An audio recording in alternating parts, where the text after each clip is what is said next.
ભગવાન મને સવાલ એ થાય કે ખરેખર આ બધા અણુ પરમાણુ ખાલી થાય અને શાંતિ ના આવે કે પછી કે એટલે એક સ્ટોક આવડો ખાલી થયો અને એની જગ્યાએ શાંતિ, એટલે શાંતિ અણુ પરમાણુ રૂપે. અને ભગવાન આ જે અણુ પરમાણુ છે ચાહે શાંતિ ના હોય અથવા અશાંતિ ના હોય તો એનો વિચાર અને પ્રકૃતિ સાથે સંબંધ કેવો? જેમ કે શાંતિ રીતે જો અણુ પરમાણુ સ્વરૂપે હોય તો એક સેન્સથી તો એ પ્રકૃતિનો જ ભાગ છે. આવું મારા મનમાં સવાલ ઉઠે. તો હવે આમાં તમે એટલે પ્રશ્નનો પ્રકાર કે એટલે શું છે પ્રકાર? અણુ પરમાણુ બદલવા જેવી રીતે કે લોભના અચ્છા જગ્યાએ આ કેમ આવે અને એ અણુ પરમાણુનો સંબંધ વિચારો ના, એટલે ફિઝિકલ બોડીને તમે ફિઝિકલ બોડી છે એ સેલ્યુલર છે એ તમને ખબર છે?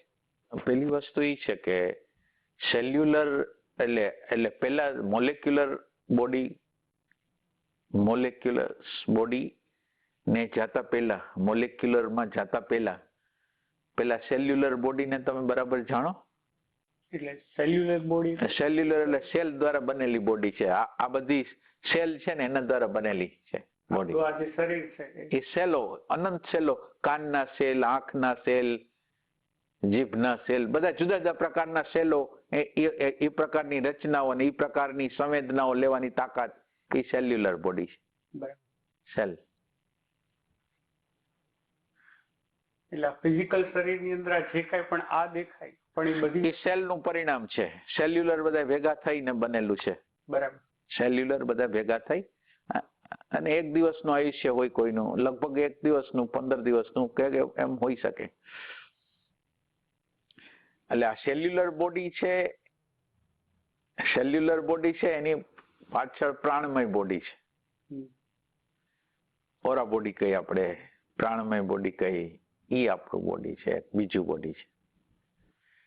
આ ત્રીજું બોડી છે મોલેક્યુલસ છે. મોલેક્યુલસ બોડી મને આમ સમજાતું નથી. સૂક્ષ્મ શરીર. બરાબર.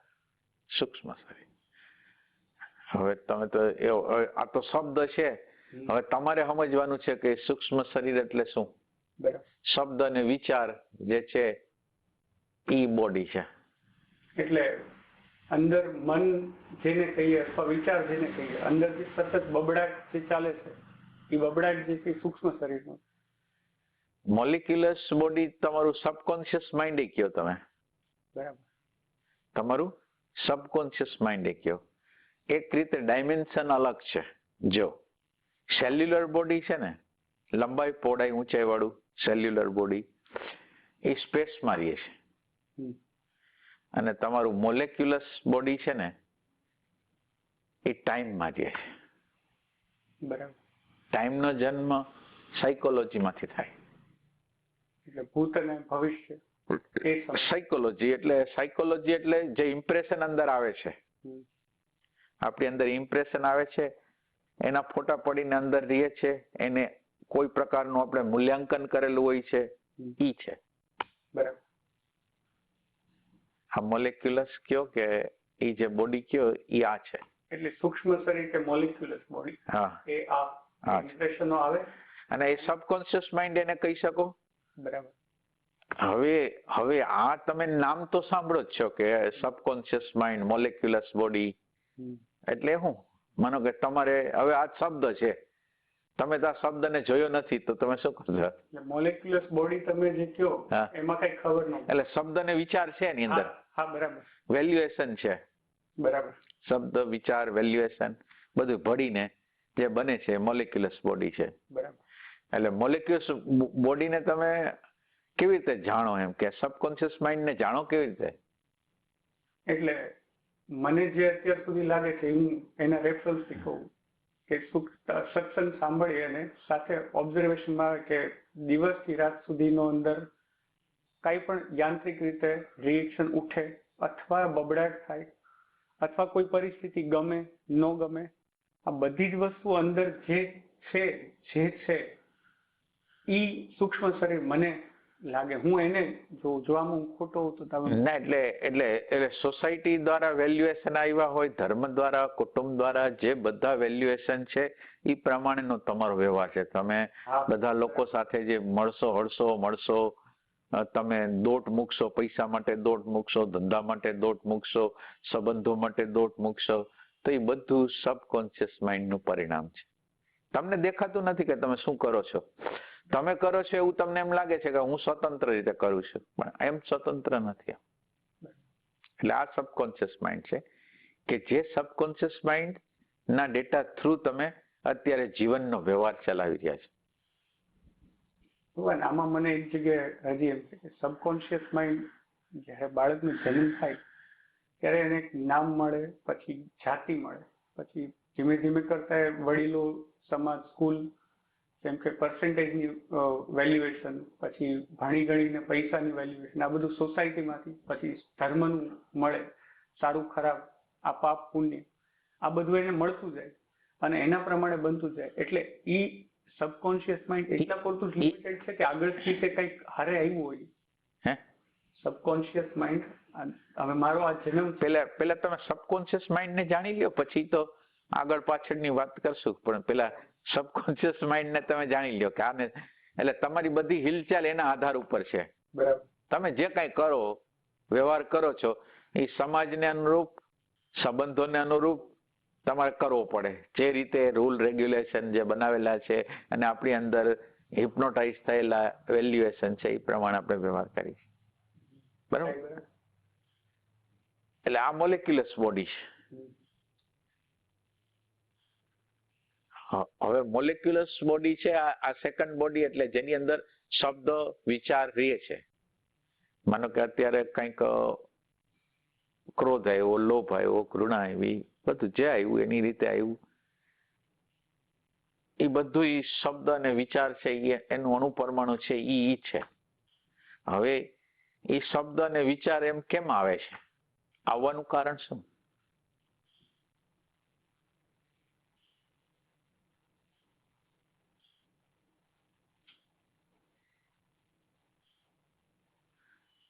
મને પૈસાની વેલ્યુ થઈ જાય, મને પ્રતિષ્ઠાની વેલ્યુ થઈ જાય, મને હોદ્દાની વેલ્યુએશન આવી, એક રીતે તો મારી સ્વતંત્ર નહીં. સપોઝ પૈસા છે અને આજુબાજુમાં, સ્કૂલમાં, બધી જગ્યાએ એમ કે ભાઈ પૈસા, આખા જગતને એમ બધાને જોઈએ કે પૈસા, તો એ વેલ્યુએશન ત્યાંથી અનકોન્શિયસલી અપાઈ ગયું. ના, એટલે પર્સનાલિટી અને ફોલ્સ પર્સનાલિટી જે બને ને, આ પર્સનાલિટી અને ફોલ્સ પર્સનાલિટી એના દ્વારા બને.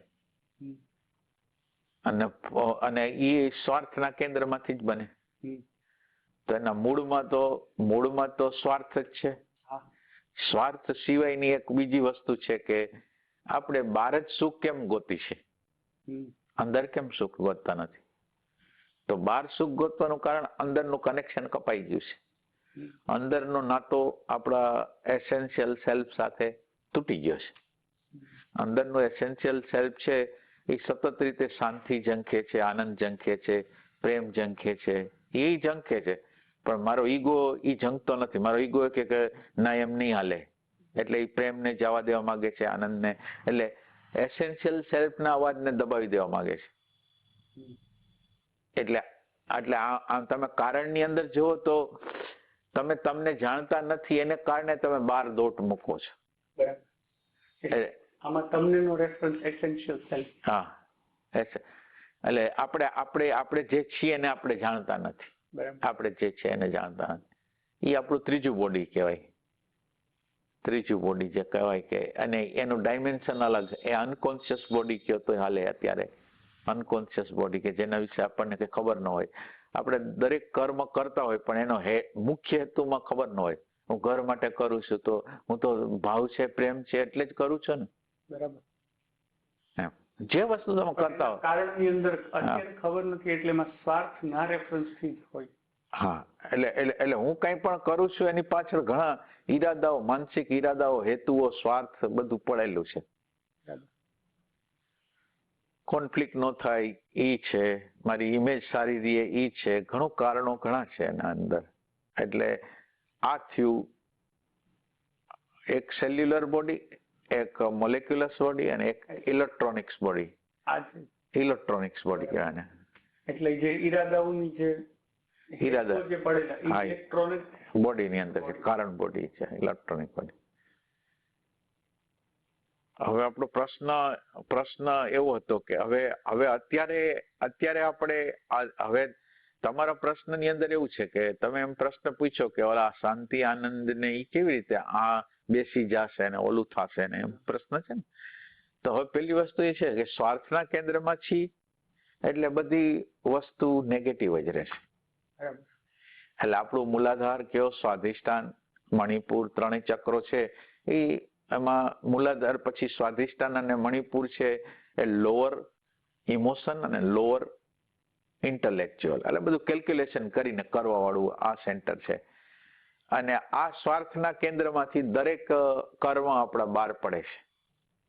અત્યારે સ્વાર્થનું કેન્દ્ર એટલે તમે જેવા મેમરીને સ્વાર્થ માટે કામ કરવાનું છે. આપણી મેમરીને સ્વાર્થ માટે કામ કરવાનું છે.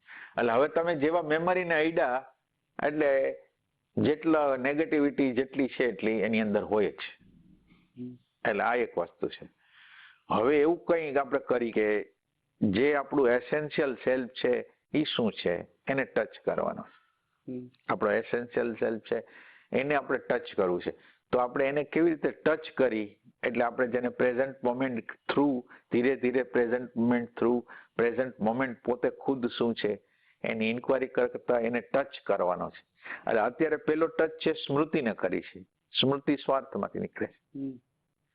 હવે એક સ્પર્શ છે એ આપણા એસેન્શિયલ સેલ્ફને કરી છે, શાંતિને, પ્રેમને, ઓવાપણાને એને ટચ કરી.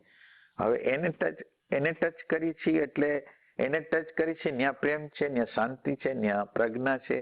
એ પ્રજ્ઞાનો ટચ થઈ એટલે પ્રજ્ઞાનો ત્યાં ટચ થયો. પ્રજ્ઞાનો ટચ વિચારમાં આવે, વિચારનો ટચ ભાવમાં આવે, ભાવનો ટચ ક્રિયામાં આવે. એટલે આ આખી જુદી વસ્તુ થઈ ગઈ. આ નીચેથી સંદેશ આવતા હતા, હાયર માંથી સંદેશ આવે છે. આ મૂલાધાર, સ્વાધિષ્ઠાન અને મણિપુરમાંથી સંદેશ આવતા હતા સ્વાર્થના. એ એને બદલે હાયર એટલે હાયર આપણું ઇન્ટેલેક્ચ્યુઅલ કયો, હાયર ઇમોશન કયો, આ આપણું આત્મ શરીર કયો, આ બધા 3 શરીરો છે એ હાયર ના બનેલા છે. આ ત્રણેય અને આપણું કનેક્શન હાયર થઈ ગયું છે. અને હાયર નું કનેક્શન છે એ ડાયરેક્ટ પરસેપ્શન છે.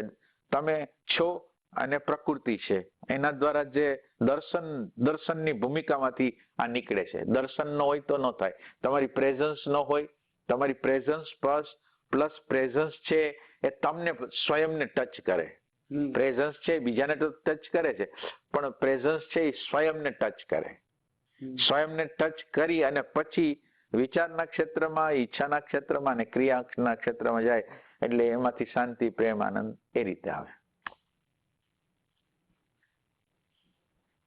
આપણી અત્યારની જે આપણે બે જગ્યા છે, એક કામ મેમરીને ટચ કરીને કામ થાય અને બીજું અને એસેન્શિયલ સેલ્ફને ટચ કરીને કામ થાય.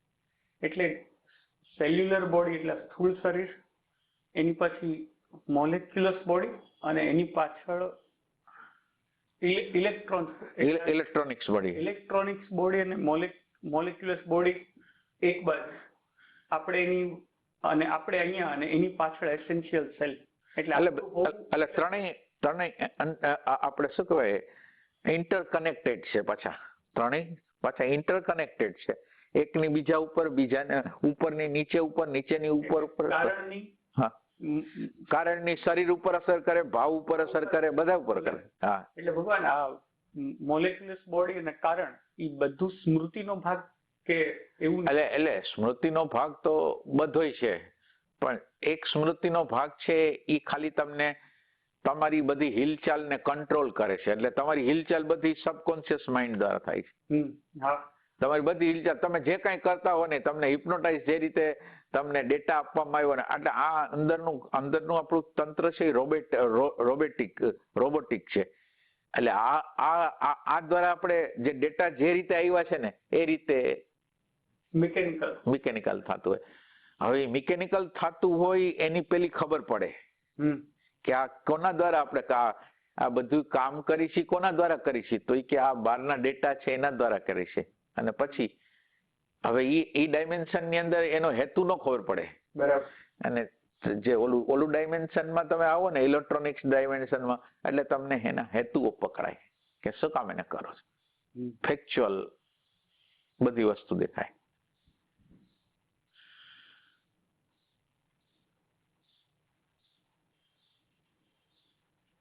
એટલે અત્યારે માણસનો એક સેન્સ હેતુ સ્વાર્થ અને મારા માટેનો છે મિકેનિકલ. હવે જયારે એને આ ઓબ્ઝર્વેશન આવે કે આ જગ્યાએ એને જે થાય અને પછી એનો હેતુ જો બદલાય કે આ નહીં ના, એટલે ઓને ટચ કરશે એટલે એટલું બદલાય જ જશે. બરાબર. શાંતિ, પ્રેમ, આનંદ, એટલે તમે સાધનાની શરૂઆત જ એવી રીતે કરો છો કે મારી અંદર ક્રોધ છે, લોભ છે, ઘૃણા છે, એ અણુ પરમાણુ મને મંજૂર નથી, મંજૂર નથી, મંજૂર નથી, મંજૂર નથી. એ રીતે એટલે આ મંજૂર નથી તો હવે મારે શું કરવું? તો કે ઓને ટચ નહીં કરો. પ્રેઝન્ટ મોમેન્ટ છે એને ટચ નહીં કરો. પ્રેઝન્ટ મોમેન્ટને આખી ખોલી નહીં નાખો. પ્રેઝન્ટ મોમેન્ટ એટલે તમારી એસેન્શિયલ સેલ્ફ છે. એ એસેન્શિયલ સેલ્ફને જેટલા અંશે તમે ખોલતા જાશો, એની ઊંડાઈમાં ઘૂસતા જાશો, એમ એની અંદરથી ધીરે ધીરે ધીરે ધીરે તમે મુક્તિ તરફ એટલે અવેરનેસ તરફ પેલા જાશો. અવેરનેસ છે એ જુદાઈ છે, વિચારોથી જુદાઈ છે, અને વિચારોનો આમનો સામનો અવેરનેસ ઉપર થાય એટલે વિચારની અંદર ખોટા વેલ્યુએશન છે એ જાતા જાય. ખોટા વેલ્યુએશન જે છે એ જાતા જાય. પ્રક્રિયા લાંબી એટલે જેમ જેમ પ્રગટ થતું જાય અને અવેરનેસ સામે આવે એમ એમ થતું જાય એ રીતની પ્રક્રિયા. એટલે અવેરનેસ તો ક્યારેક ક્યારેક થતી, ક્યારેક આવતી ઘટના છે. એટલે માનવ જાતની અંદર એક કોકનામાં જ અવેરનેસ નામનું તત્વ આવે છે. એટલે ભગવાન હું આને એટલે હું ઈ સમજવા માંગુ છું કે અત્યારે કોઈ વ્યક્તિ એને આ જોયું મિકેનિકલનેસ જોયું અને હવે શાંતિને ટચ કરીને કરવાનો પ્રયત્ન કરે. શાંતિને ટચ કરીને કરવાનો પ્રયત્ન કરો ત્યાંથી અવેરનેસ સુધીની ના, અવેરનેસ જ શાંતિ લગીને પહોંચાડશે, અવેરનેસ જ પ્રેમ લગીને પહોંચાડશે, અવેરનેસ જ એનું સાધન છે. અવેરનેસ જ સાધન. અવેરનેસ શું કરશે? અવેરનેસ છે એ જે શાંતિને અટકાવે છે, પ્રેમને અટકાવે છે, આનંદને અટકાવે છે, એ વસ્તુને દૂર કરતું જશે. એટલે આ બાજુ અશાંતિ, આગ્રહ, માન્યતા, ધારણાઓ તૂટતી જશે. આ બાજુ તમે ઓલી બાજુથી તમે શાંતિને આજે દૂર કરવાની ક્રિયા છે એ રીતે હશે કે સપોઝ આવું કઈ ઉઠ્યું યાંત્રિક રીતે તો એની હારે નાસંમતિ કરવાથી દૂર થાય? નાસંમતિ તો પ્રાઇમરી સ્ટેજ છે. પ્રાઇમરી સ્ટેજ છે એટલે જ્યાં લગીને તમને આ અણુ પરમાણુ ગમતા હોય ત્યાં લગીને તો તમે જઈ નહીં શકો. એટલે નાસંમતિ તો સ્ટાર્ટિંગ પોઈન્ટ છે. અવેરનેસ નથી. અવેરનેસ તરફ જવા માટેની ગતિ નિર્માણ કરશે ઈ. અવેરનેસ નથી. અવેરનેસ અલગ જ વસ્તુ. અવેરનેસ તો શબ્દ અને વિચારથી જુદું થયેલું, યંત્રથી જુદું થઈ ગયેલું છે. યંત્ર આખા યંત્રથી જુદું થઈ ગયું. કોન્શિયસ, સબકોન્શિયસ ને અનકોન્શિયસ ત્રણેયથી જુદું થઈ ગયું છે. ત્યારે અવેરનેસ કહેવાય, નકર અવેરનેસ ના કહેવાય. એટલે અવેરનેસ જોવે છે અને અવેરનેસ જોવાની અંદર એવી તાકાત છે એને બધી ખબર પડી જાય. અંતર્યામી જેવું છે. એક્સરે જેમ પાડતા હોય ને એમ છે. એ અંદરની બધી મટીરિયલ ને ફ્રેક્શન ઓફ સેકન્ડ ની અંદર સમજી જાય. એ ટાઈપની વસ્તુ. એટલે આપણે જોનાર જે તંત્ર છે ને એ બહુ જબરજસ્ત છે.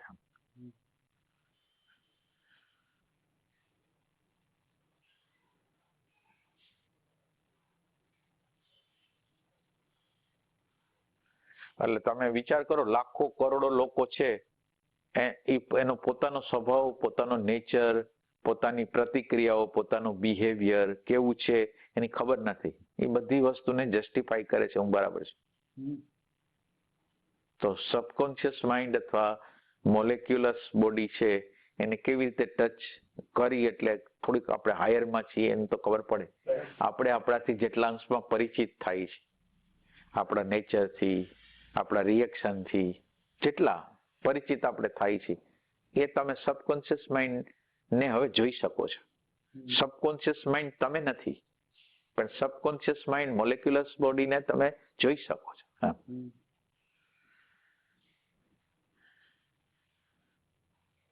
એટલે આખી પ્રક્રિયામાં એવું થાય કે પેલા મિકેનિકલનેસ ની ખબર પડે પ્રેઝન્ટ મોમેન્ટ દ્વારા, પછી ધીમે ધીમે કરતા એ અણુ પરમાણુની જો નામંજૂરી હોય કે આ નથી જોતું, આ નથી જોતું, એટલે પેલું પ્રેઝન્ટ મોમેન્ટ આવે. હા, પ્રેઝન્ટ મોમેન્ટ, પછી એના દ્વારા પ્રેઝન્ટ મોમેન્ટ દ્વારા ઓબ્ઝર્વેશન. ઓબ્ઝર્વેશન દ્વારા ક્રોધ, લોભ, ઘૃણા, ભય, રાગ, દ્વેષ, આ બધી વસ્તુ, જસ્ટિફિકેશન, બફર, બધી વસ્તુને નકાર કરે. બરાબર. તો પછી આ પ્રેઝન્ટ મોમેન્ટ છે એ અંધારું, આપણા અંતઃકરણના અંધારું, એટલે ફેક્ચ્યુઅલ વસ્તુ જે છે ને એને બતાવવાનું કામ પ્રેઝન્ટ મોમેન્ટ કરશે. અવેરનેસ એના કરતા હાયરની વસ્તુ છે. પ્રેઝન્ટ મોમેન્ટ છે એ ખાલી અંદરનું અંધારું દૂર કરી શકે, પણ એને દૂર ન કરી શકે પ્રેઝન્ટ મોમેન્ટ.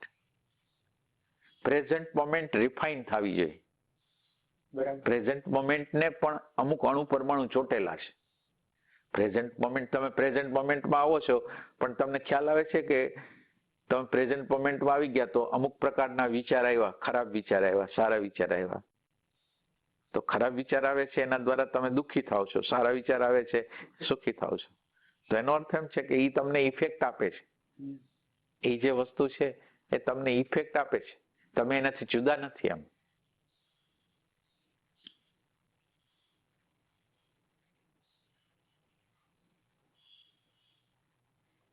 એટલે કહેવાનું અહીંયા તાત્પર્ય એવું છે કે પ્રેઝન્ટ મોમેન્ટને હજી અણુ પરમાણુ ચોટેલા છે. પ્રેઝન્ટ મોમેન્ટને માનો કે તમે વિચારને તો જોયો, પણ તમને ગમો અણગમો તો હજી છે એ બાબતનો કે આ હોવું જોઈએ, આ ન હોવું જોઈએ. તો ગમો અણગમો છે એટલે તમે નાનકડા અંશમાં વિચારથી છૂટા પડી ગયા, પણ કોઈ બીજી વસ્તુ છે ત્યાં હજી વર્તમાન ક્ષણ છે એ પ્યોર નથી હજી. એને પ્યોર કરતું જવાનું પાછળ, અને એની પ્યોરિટી જ અવેરનેસ છે, અને એની પ્યોરિટી જ કોન્શિયસનેસ છે. હા,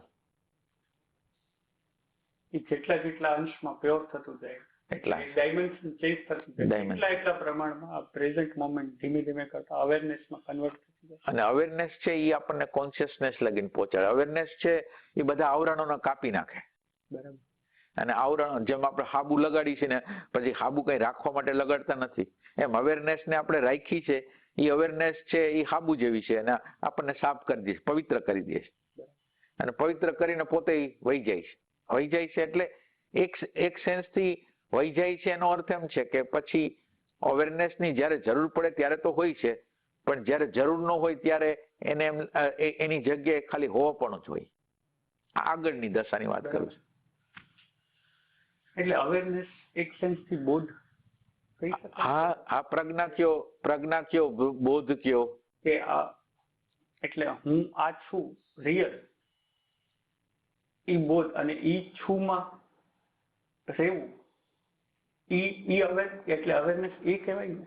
એટલે આનાથી સેપરેશન થતા ત્યારે બોધ. અવેરનેસ છે ને, અવેરનેસ તો આકસ્મિક આવી જાય. અવેરનેસ છે એ તમે ક્રમિક રીતે ન ઉતારી શકો. બરાબર. એટલે એમાં એક ક્રમ છે કે તમારી પ્રેઝન્ટ મોમેન્ટ છે, તમારું હોવાપણું છે એ તમે પ્રસ્થાપિત કરવું, એટલું તમારો પુરુષાર્થ છે. હા, બરાબર. એના પછી તમે જે પ્રેઝન્ટ મોમેન્ટનું સંપૂર્ણ દર્શન કરવા માંગો છો, પરમાત્માનું સંપૂર્ણ દર્શન, પ્રેમનું સંપૂર્ણ દર્શન કરવા માંગો છો, એ જે ઈચ્છા છે ને એ કામ કરશે. એટલે જે જોનારને જોવાની વાત, જોનારને જોવાની વાત.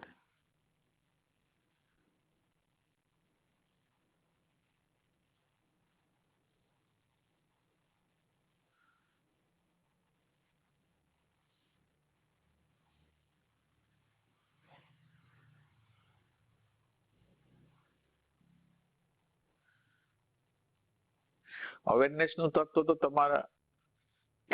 તમારા પોકાર દ્વારા પેદા થાય. તમારા અંદરના ઇન્ટેન્સ પ્રેમ દ્વારા તમે એને ગોતી શકો.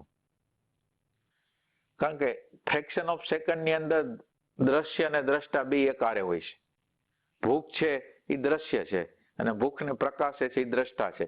તો એ ભૂખ સુખ છે કે દુઃખ છે, તો સુખ છે એ ઓબ્જેક્ટ છે, અને ઓબ્જેક્ટ ને આ પ્રકાશે છે. એ ટાઈપની વસ્તુ છે. એટલે બે એક સાથે છે. તમે ખાલી દ્રશ્યને જોવો છો, દ્રષ્ટા, એટલે તમારી સ્પીડ કેટલી હોવી જોઈએ કે દ્રશ્યને જ પકડે છે, દ્રષ્ટાને એ પકડી નથી શકતું.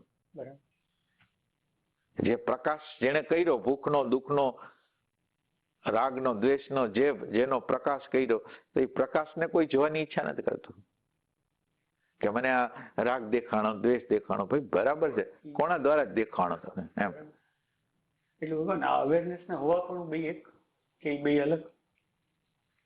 એટલે આમ હોવાપણા તરફની ગતિ, બરાબર. હોવાપણા અવેરનેસ છે એ આપણને હોવાપણા તરફ લઈ જાય, આગળ આગળ.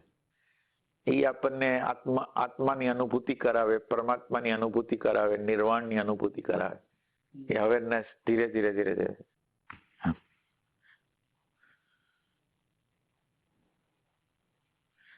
અવેરનેસ છે ને આપણા બધા સબકોન્શિયસ અનકોન્શિયસમાં વહી જાય. એટલે અવેરનેસ આપણું બિઈંગ એટલે જ્યાં જરૂર પડે ને ત્યાં દીવા રૂપે હોય જ. બરાબર. બાકી જ્યાં જરૂર નથી ખસી જાય એટલે હોવાપણું ખાલી રહી જાય. એ ટાઈપની વસ્તુ. એટલે જે હોવાપણાની ભૂમિકામાં હોય એને જયારે જરૂર પડે કોઈ એટલે રિલેટિવલી જરૂર પડે. ત્યારે ઈ અવેરનેસ થી પસાર થાય. અને જયારે કઈ જરૂર નથી તો ત્યારે હોવાપણાની અંદર એની સ્થિતિ છે એમાં બસ એમાંથી હોય. એટલે હોવાપણ એટલે જયારે કોઈ વૃત્તિ ઉઠે ત્યારે અવેરનેસ થકી જરૂર ઉઠે કરતા જરૂર પડે ત્યારે અવેરનેસ એની મેળે જ હોય. અને પછી જયારે કોઈ વૃત્તિ નથી તો બસ આરામ કરે છે, સુઈ જાય છે. કેમ આપણે કઈ કામ નથી તો આપણે સુઈ જાય છે, આપણા સ્વમાં વયા જાય છે, એમ સ્વમાં વયા જાય છે. આજે અલગ અલગ સંતોની ભૂમિકા કેવાય આના રેફરન્સ થી નથી થાય. અવેરનેસની ભૂમિકા એટલે આત્મ સાક્ષાત્કાર કોઈને થયો છે, કોઈને પરમાત્માનો સાક્ષાત્કાર વ્યાપકતાની અનુભૂતિ થઈ છે અને કોઈને નિર્વાણની અનુભૂતિ થઈ છે. એટલે જેને એનલાઇટમેન્ટ કહે ને, અત્યારે એનલાઇટમેન્ટ બહુ સસ્તું થઈ ગયું છે. એટલે એ ટાઈપ નહીં, આ તો નિર્વાણ તો રેરેસ્ટ ઘટના છે. બરાબર.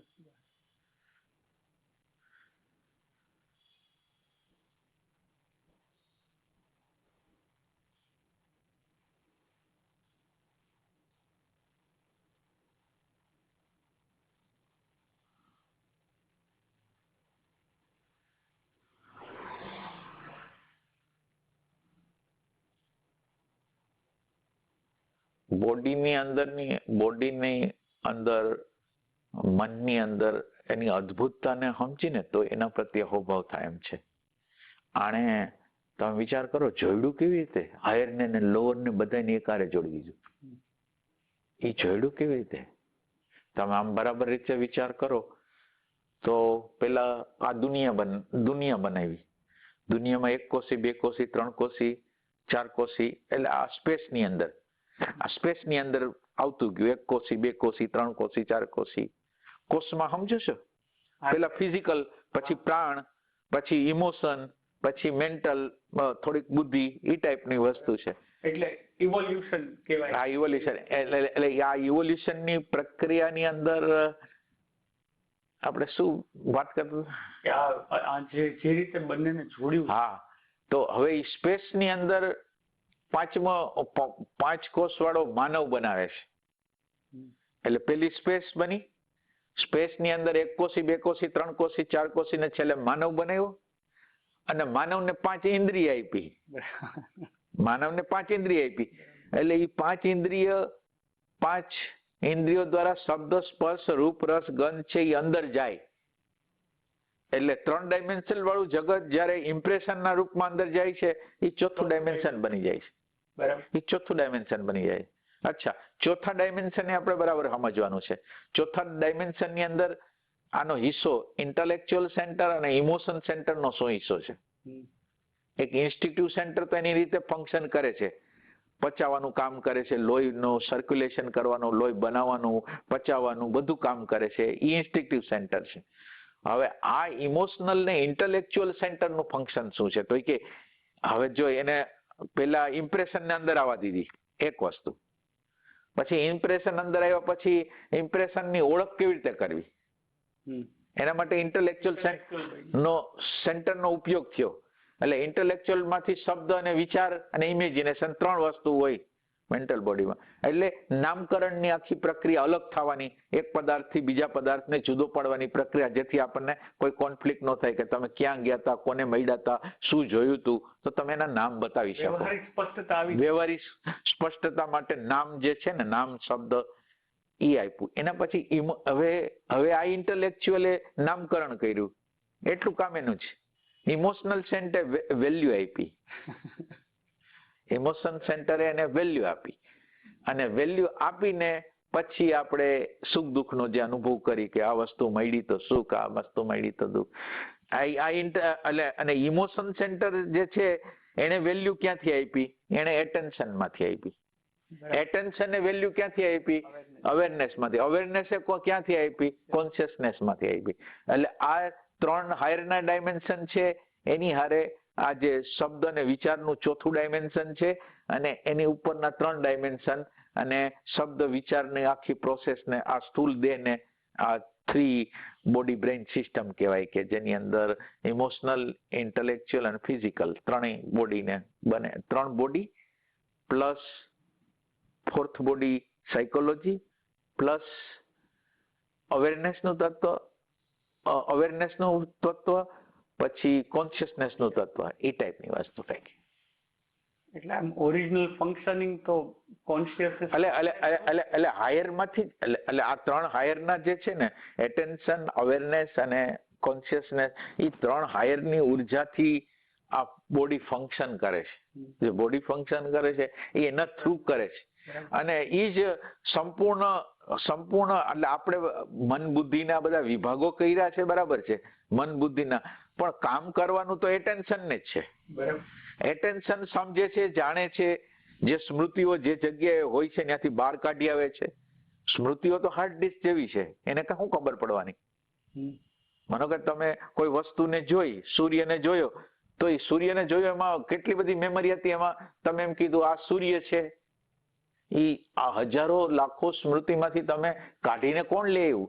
તો એ કે તમારી આગળનો એટેન્શન છે, એની આગળ એવી તાકાત હતી, જે હાર્ડ ડિસ્કની અંદર, આપણા બ્રેઇન સેન્ટરની અંદર જેટલા મેમરી સેલમાં જમા થયા હતા એમાંથી એકને ગોતી આવ્યું. એટલે આ બધું હાયરનું ફંક્શન છે.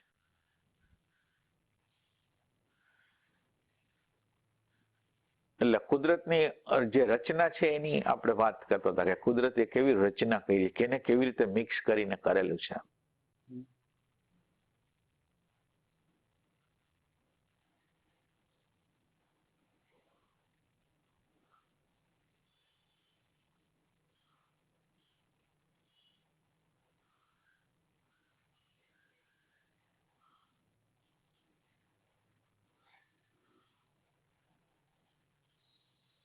અને કુદરતે એવું રાખ્યું છે કે દરેક વસ્તુ, દરેક પદાર્થ, દરેક વસ્તુ, દરેક ઘટના, દરેક પ્રશ્ન, દરેક કોન્ફ્લિક્ટ, એમ કે તમે એને ક્વેશ્ચન કરો. શું કામ? એને તમે ક્વેશ્ચન નહીં કરો તો હું સત્ય લાગીશ, અને તમે ક્વેશ્ચન કરશો તો આ જે હોવાપણા દ્વારા આ દેખાય છે ને, હોવાપણા દ્વારા જે દેખાય છે ને, એને તમે ટચ કરી શકશો પ્રશ્ન કરશો તો. એટલે પ્રશ્ન, દાખલા તરીકે મને સુખ મળ્યું, દુઃખ મળ્યું, તો હું પ્રશ્ન કરું છું, સુખ કેવી રીતે આવ્યું, દુઃખ કેવી રીતે આવ્યું, સુખ દુઃખ શું છે, એ હું ક્વેશ્ચન કરી આવું. મને અમુક પ્રકારના સગા સંબંધી કેમ મળ્યા, મારા સગા સંબંધી આવા કેમ છે? અચ્છા, હું કોઈ પદાર્થને જોઉં છું તો પદાર્થ એવો જ છે? હું પ્રશ્ન કરું છું. જે વસ્તુ મને દેખાય છે એવી જ છે? મારી જાતને ઇન્ક્વાયર કરું છું. આ જોવાની પ્રક્રિયા કેવી રીતે થાય છે? સાંભળવાની પ્રક્રિયા કેવી રીતે થાય છે? સ્પર્શની પ્રક્રિયા કેવી રીતે થાય? તમે પ્રશ્ન કરો તો એના મૂળ સ્ત્રોત લગીને પહોંચી જશો. એટલે આ અધ્યાત્મ છે એ ઇન્ક્વાયરી છે, સતત રીતે ઇન્ક્વાયરી છે. જવાબ નથી, એ જ્ઞાતમાંથી ઇન્ફોર્મેશન નથી, એ ક્વેસ્ટ છે, શબ્દ અને વિચાર વગરની ક્વેસ્ટ છે. આ જે પ્યાસ છે, આ જે ઇન્ક્વાયરી છે, એમાં શબ્દ વિચાર નથી.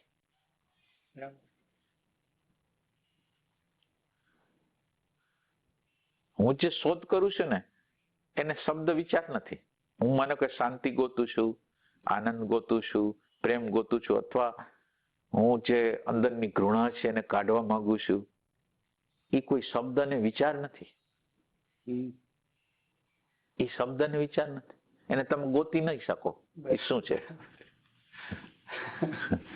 એટલે ક્વેસ્ટ છે એ શબ્દ અને વિચાર વગરની છે,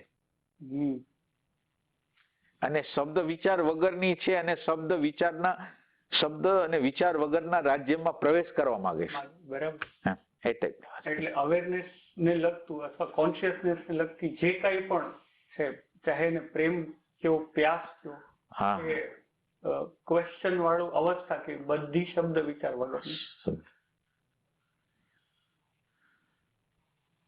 અને આને જ લગભગ આ જે ગંગા સતી સજાતીય વૃત્તિ કે છે લગભગ ના આના રેફરન્સથી તો ના, સજાતીય એટલે સજાતીય શબ્દ વિચાર વગરની જે પ્યાસ, પ્રેમ અને તત્વ શબ્દ વિચાર. ના, તમે હોવાપણામાં આવો ને એટલે સજાતીય કહેવાય, અને શબ્દ અને વિચારમાં આવો ને એટલે વિજાતીય કહેવાય. બરાબર. પછી હોવાપણું ઘણા પ્રકારનું હોય. હોવાપણાનું અત્યારે તમે માનો કે એક કેન્દ્ર રાખ્યું છે હોવાપણાનું હૃદયમાં. હૃદયને ચૂક્યા વગર, આજ્ઞાચક્રને ચૂક્યા વગર, શ્વાસને ચૂક્યા વગર જોવાનું કરવાનું. ઓબ્જેક્ટને જોવો છો, ઓબ્જેક્ટ જે સામે દેખાય છે એને જોવો છો, ઓબ્જેક્ટને જોયા પછી એના વિશે અભિપ્રાય આવે છે એને જોવો છો, અને એના પછી તમે માનો કે શ્વાસ છે એનો અહેસાસ કરો છો હોવાપણાનો. તો આ ત્રણ વસ્તુ, એટલે હોવાપણું પછી ધીરે ધીરે ધીરે સાચા હોવાપણા તરફ જાય. પેલા શ્વાસમાં હોવાપણું છે, પેલા શ્વાસમાં છે, પછી એટેન્શનમાં છે, પછી અવેરનેસમાં છે, અને પછી ઓરિજિનલ વસ્તુ.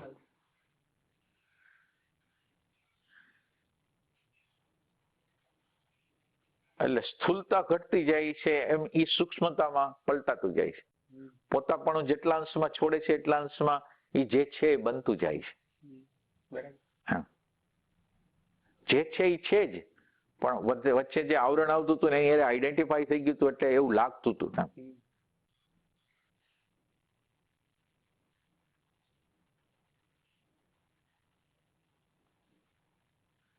અને આ શબ્દ ને વિચાર વગરની જે ક્વેસ્ટ છે ને, એટલે તમે સાંભળો છો આત્માનું, પરમાત્માનું, મુક્તિનું, પ્રેઝન્ટ મોમેન્ટનું, આ ઇન્ફોર્મેશન છે, શબ્દ અને વિચાર છે.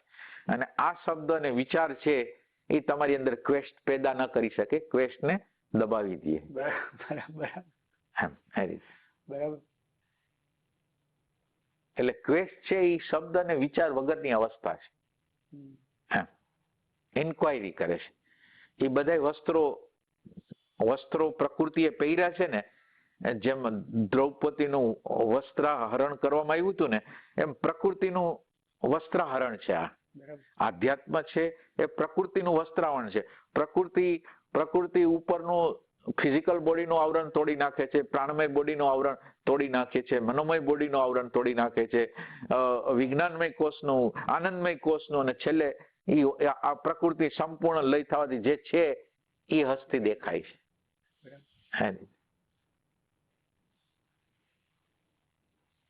તમે જે કહો છો કે પ્રેમ હોય તો હોય, નથી તો નથી. પ્યાસ કે આને અંતર્યામી છે તો છે, નથી તો નથી. એને સમજાવી ના, અને એ પ્રગટે ના થઈ શકે. એ ધીરે ધીરે પ્રોસેસ થાય તો પ્રગટ થાય.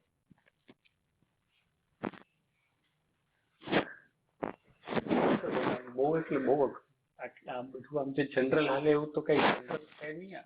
ના, એટલે તમે ભગવાનનું નામ લેશો ને ફલાણું કરશો ને એમ કરીને તમને એમ કે તમને જ્ઞાન થઈ જશે, એમ નહીં. તમારે આખા સંપૂર્ણ જ્ઞાન, તમને સંપૂર્ણ અણુથી માંડીને બ્રહ્માંડ લગીનનું જ્ઞાન ધીરે ધીરે ધીરે તમે રાઈટ દિશામાં હો ને તો તમને થવાનું છે.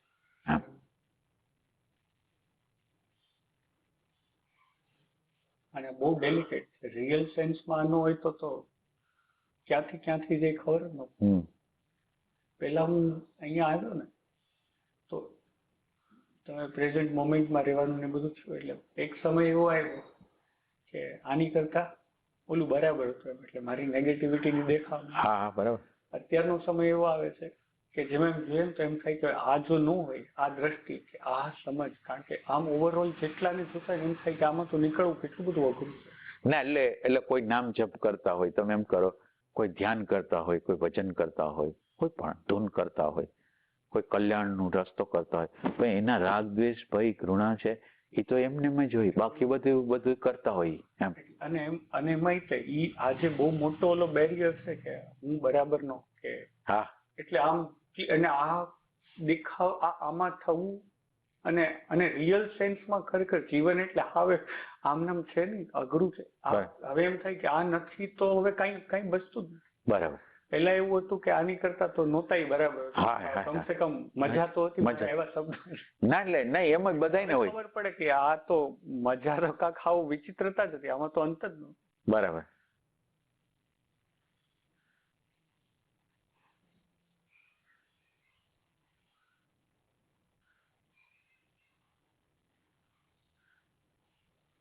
તમારી અપાર કૃપા છે.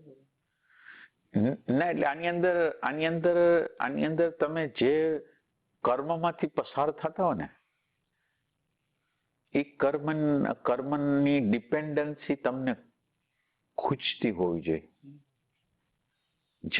જે વસ્તુ તમને એટ્રેક્ટ કરતી હોય, રસ પડતો હોય, એ બધી વસ્તુ છે એના માટે ખેદ થવો જોઈએ. હા.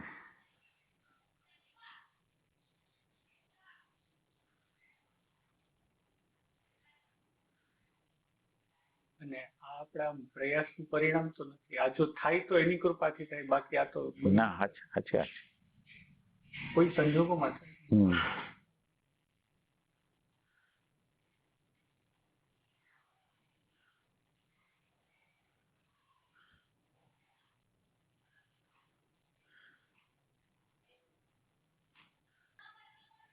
કોઈ વ્યક્તિની પાસે સમજ ન હોય આધ્યાત્મના નકશાની, અને ઈ આ રીતે રહેવાની ટ્રાય, એટલે એની રીતે, એટલે હું સમજવા માંગુ છું. એટલે હું જે જોબ કરતો હતો સોનગઢમાં, ત્યાં એક હસમુખભાઈ કરીને હતા, ત્યાંના કમિટી મેમ્બર.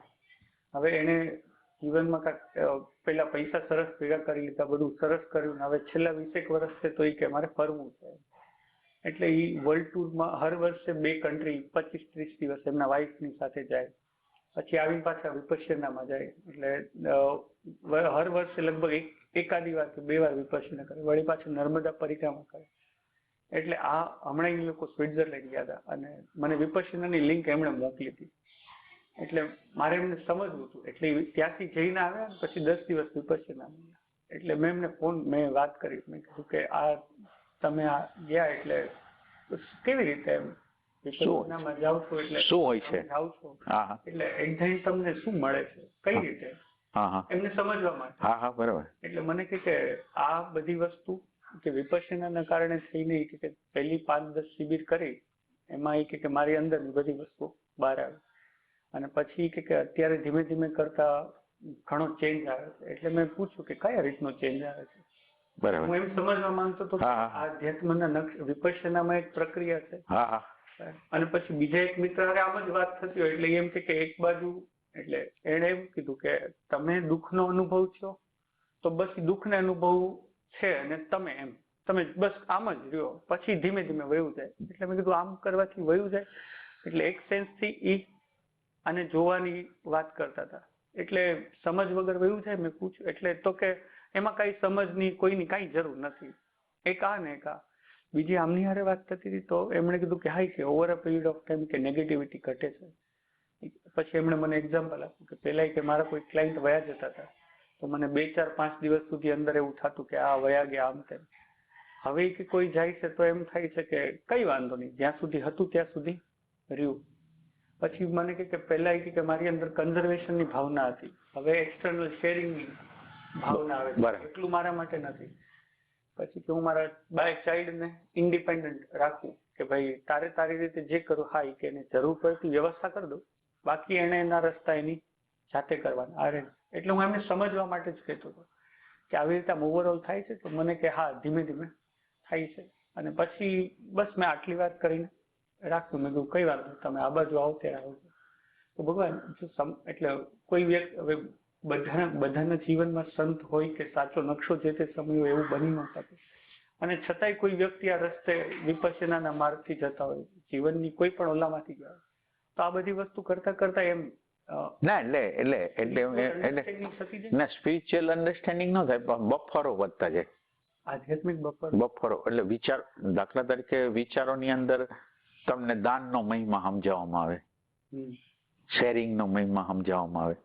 વિચારને જો એ સમજાઈ ગયું ને તો એ કરવા માટે રેડી છે. તો એ વિચારની પ્રક્રિયા છે, દર્શનની પ્રક્રિયા નથી.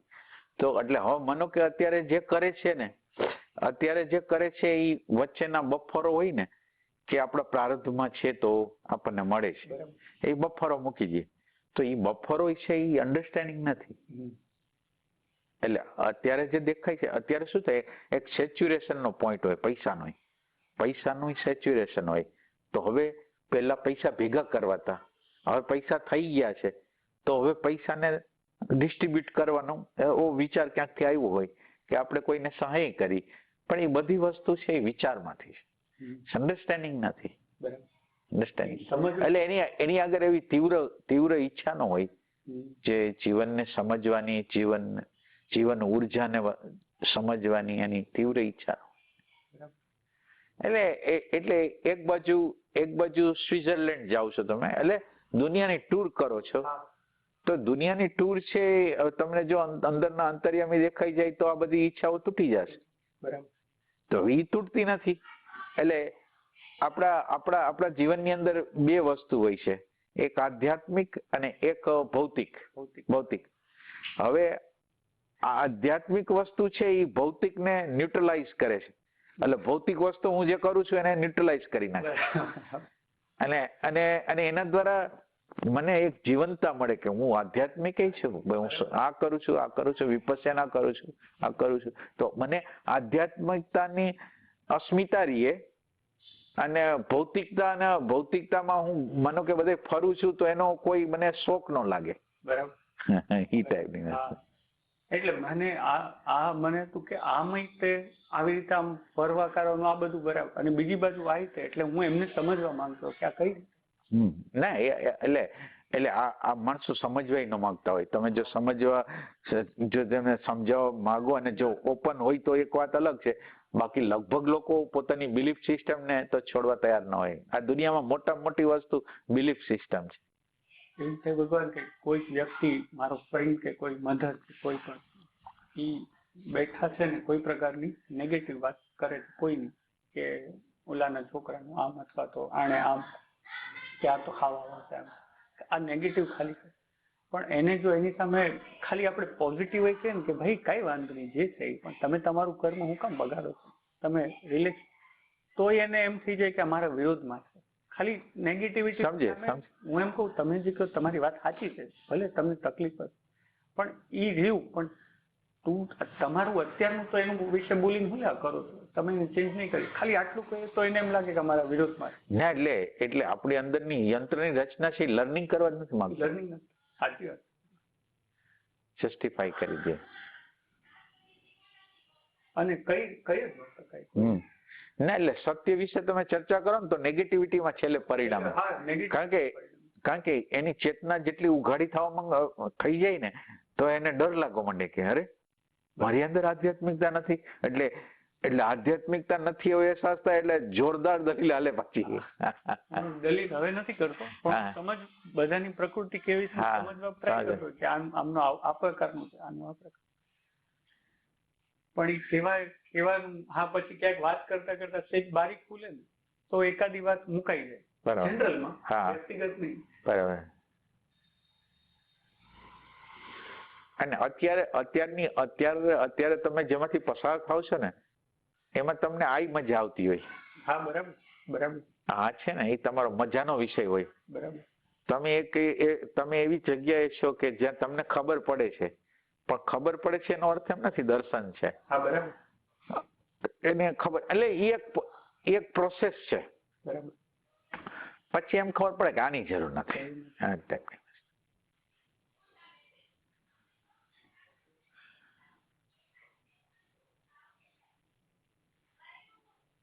ધીમે ધીમે કરતા એવો અહેસાસ થાય છે કે બને ત્યાં સુધી ચૂપચાપ અવ્યક્ત રહી, કદાચ કઈ હોય તો અંદરથી પ્રાર્થના રાખવી, પણ બાકી ના, વેગ છે ને દબાવો નહીં, વેગને બહુ સારી ભાષામાં સારી રીતે વ્યક્ત કરી દેવો અને તમને ખ્યાલ આવશે કે કોઈ વ્યક્તિ સમજવા માંગતું નથી, એટલે એ એક્સપિરિયન્સ કરવા માટે કરવાનું છે. હા, એટલે આજે તમે કીધું ને હા. ઈ સમજાય છે હા. કે નથી કોઈ, એટલે પોઝિટિવિટી પણ સ્વીકારવા તૈયાર નથી આમ, બરાબર. એટલે લગભગ તમે કાંઈ ન કહો ને તો વાંધો નથી, સહેજ કાંક પ્લસ કહેવા જાવ તો એટલે સ્વીકારવા તૈયાર નથી. એટલે બેહોશીનો પ્રકાર અમાપ છે એમ કે અત્યારે કોઈ પરિસ્થિતિ નથી અને આપણે નેગેટિવ કરીને અંતઃકરણ બગાડી છીએ, એના દ્વારા આપણું અંતઃકરણ બગડે છે ખબર જ નથી અને ઈ એને જસ્ટિફાઈ કરે છે કે આ કે, અને પાછું હું એમાંય કહું કે આ જો તું આમ કરીશ તો તને રિલેક્સેશન થશે, એનું તો જે હોય તને અત્યારે એટલા માટે, પણ એને એમ લાગે કે નહીં આનું આમ તો એ જ એટલે છેલ્લે પછી ધીમે ધીમે એમ થાય છે કે ના. એટલે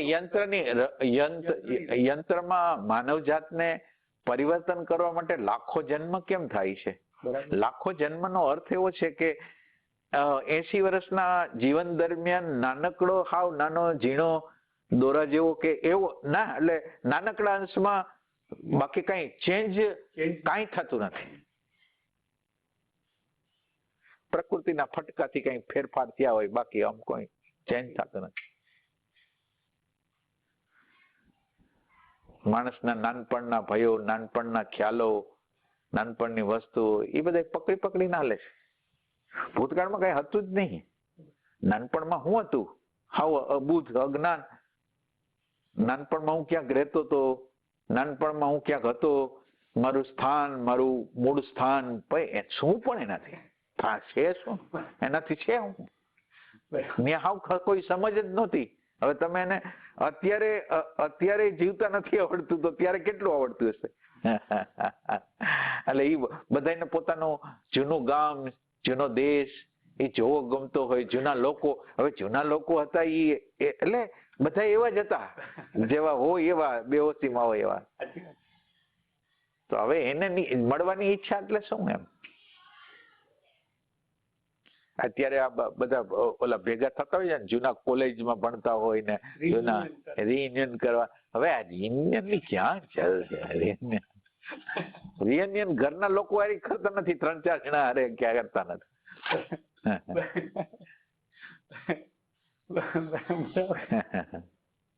એટલે કેટલો ખાલીપો હશે એમ, અને કેટલી ભ્રમણા હશે એમ. ખાલીપો પ્લસ ભ્રમણા. રિયુનિયન કરીને તમે શું કરવાના છે? કાલનું અબુધ મન છે, કાલની અબુધ બુદ્ધિ છે, એમાં કોઈ એડ નથી થયું, હાયરનું કોઈ એડ નથી થયું. જે ભૌતિક અનુભવો એડ થયા છે, ભૌતિક અનુભવો એડ થયા છે, સ્વાર્થના, લોભના, લુચ્ચાઈના, એક્સપ્લોઇટેશનના, ઇમેજના, એ બધા ભેગા થયા. એનાથી શું?